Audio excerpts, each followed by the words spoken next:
Assalamualaikum warahmatullahi wabarakatuh. Halo semuanya, bagaimana kabar teman-teman semua hari ini? Saya harap teman-teman dalam keadaan sehat ya.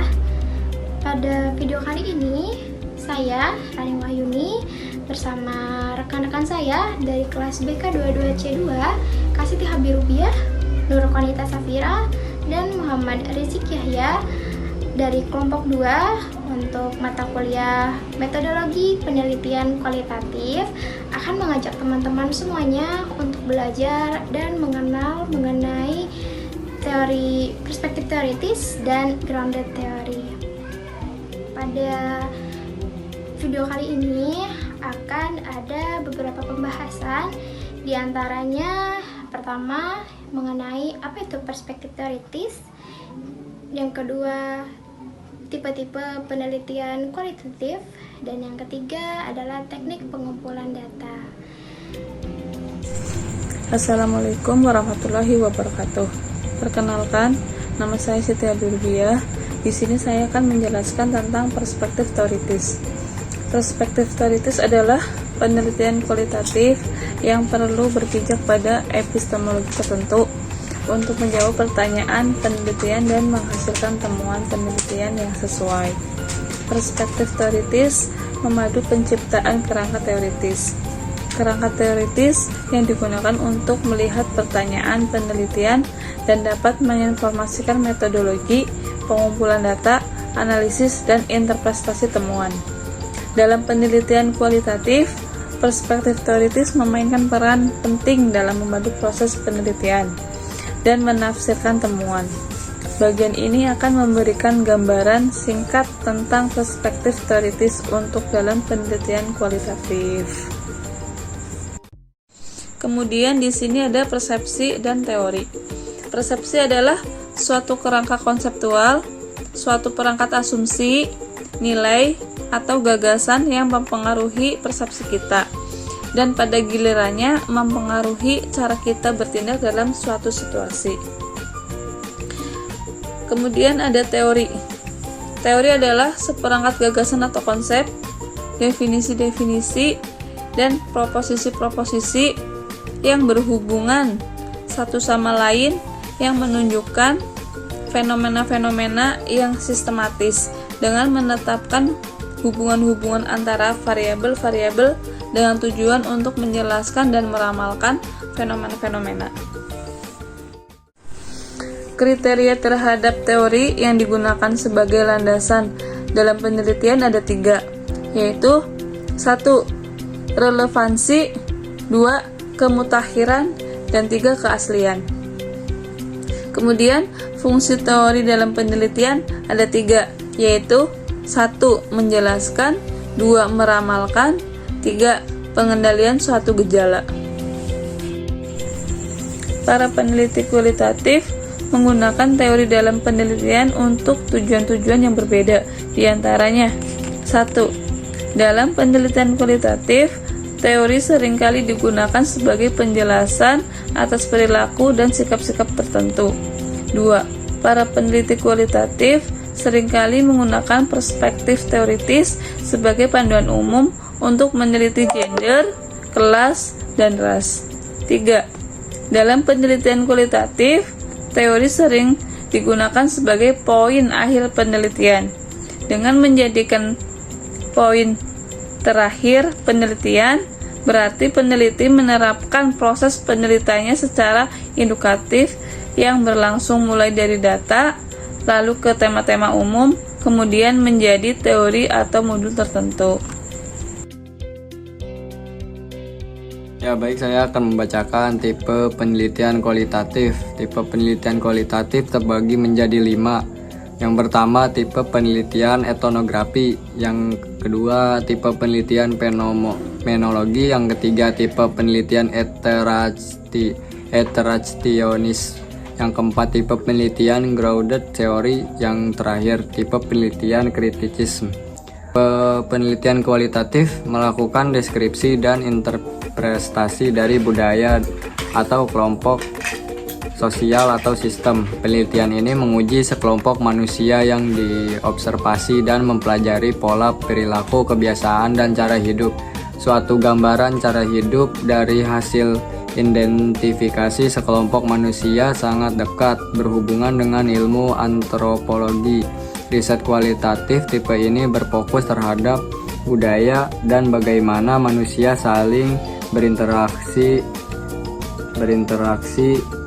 dalam kehidupannya, menggambarkan secara subjektif kenyataan dari sesuatu kejadian yang dirasakan dengan kajian populasi dalam studi fenomena terjadi.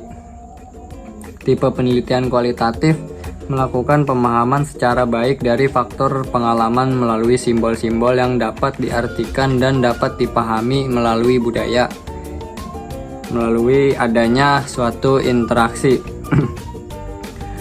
Merupakan suatu tipe riset induktif yang berdasarkan pada observasi atau data berasal dari pengembangannya menggunakan beberapa variasi data meliputi data kuantitatif, evaluasi, dan hasil rekaman wawancara, observasi, dan survei. Analisis yang dipergunakan berasal dari konsep yang mendasarinya, kelompok konsep, dan dihubungkan dengan bentuk kategori abstrak. Hubungan antara identifikasi kategori terhadap pengembangannya adalah teori formal. Pembentukan teori konsep kategori tema adalah melalui identifikasi dan pengembangan selama proses kajian atau studi. Yang ketiga, tipe penelitian kritisisme. Isu utama dalam penelitian kualitatif adalah masalah validasi atau kredibilitas atau ketergantungan. Pengukuran dari validitas yang ditetapkan pengesahan pewawancara, analisis kasus negatif, auditability, confirmability, dan keseimbangan. Penelitian kualitatif juga dituntut memiliki strategi penyelidikan yang handal sehingga hasil temuannya dapat dipertanggungjawabkan secara ilmiah, baik tingkat kepercayaan dan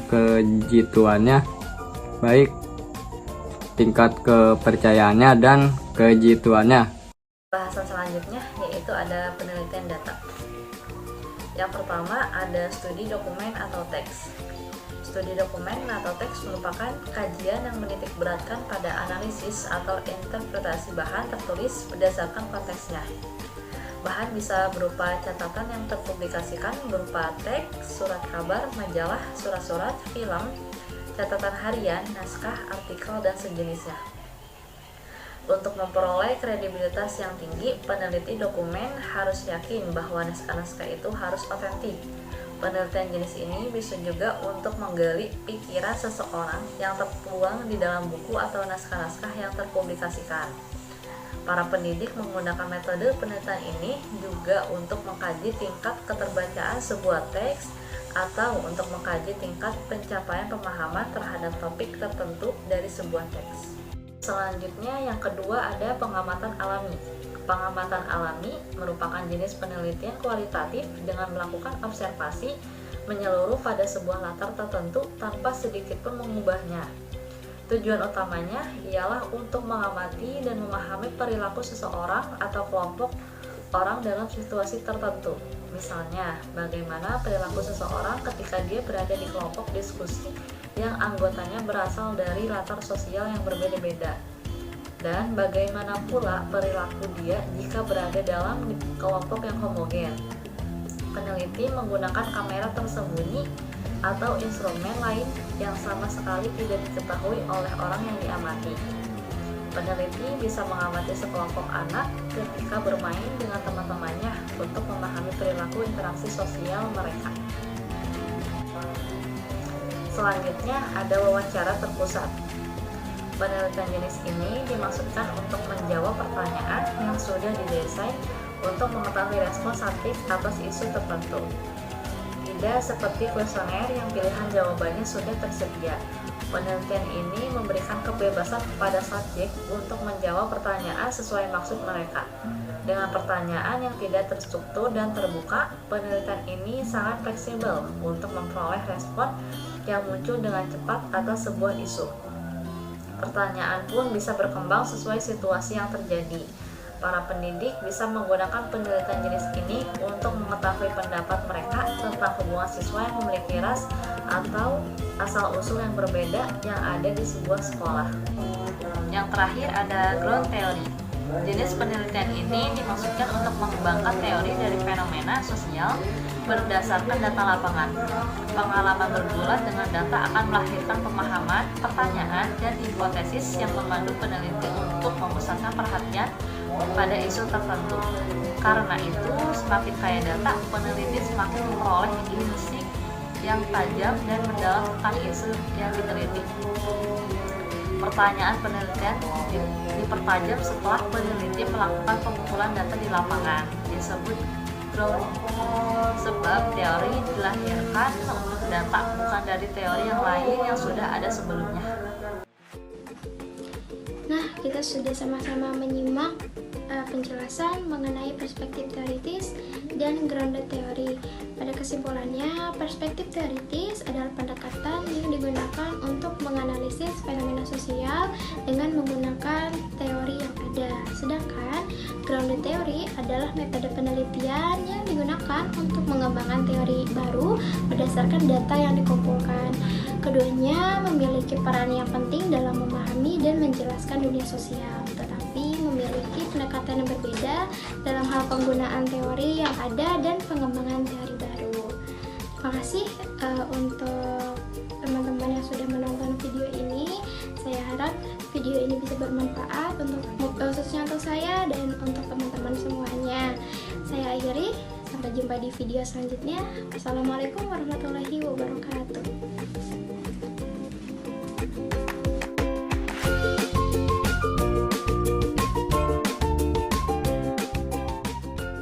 Why you